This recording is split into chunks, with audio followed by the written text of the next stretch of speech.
Hi hello ఈరోజు రక్తహీనత ఉన్న పేషెంట్స్లో వాళ్ళ జీవన శైలి ఎలా ఉండాలి అంటే లైఫ్ స్టైల్ మోడిఫికేషన్ వాళ్ళు ఏం చెయ్యాలి, ఏం చేస్తే వాళ్ళ బాడీలో బ్లడ్ కౌంట్ అనేది న్యాచురల్గా పెరుగుతుంది.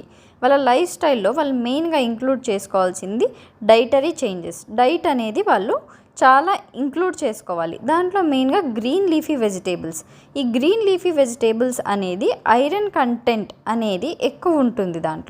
దాంట్లో మనం గ్రీన్ లీఫీ వెజిటేబుల్స్ తినడం వల్ల న్యాచురల్గానే మన బాడీలో బ్లడ్ కౌంట్ అనేది పెరుగుతుంది. ఫ్రూట్స్లో డిఫరెంట్ టైప్స్ ఆఫ్ ఫ్రూట్స్ అనేవి ఉంటాయి. దాంట్లో పొమోగ్రనేట్ కూడా బ్లడ్ అనేది బాగా ఇంప్రూవ్ చేస్తుంది. ఫిగ్ ఫ్రూట్ అంటే అంజీర పండు తినడం వల్ల మనకు మంచిగా ఐరన్ అనేది పెరుగుతుంది. ఇంకా బీట్రూట్ అనేది మనం పచ్చిగా తినొచ్చు, కర్రీ చేసుకొని తినొచ్చు.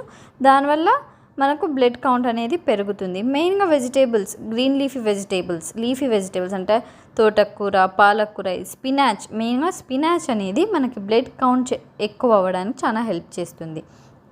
దీంతో పాటు మనం నట్స్ అంటే డ్రై ఫ్రూట్స్ అనేవి ఎక్కువ తీసుకుంటే కూడా మనకు మంచి విటమిన్స్ అనేవి దొరుకుతాయి.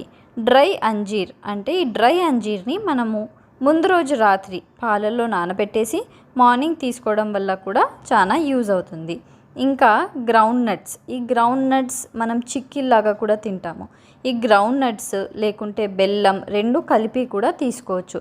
బెల్లం అనేది high rich of iron content అనేది బెల్లంలో ఉంటుంది.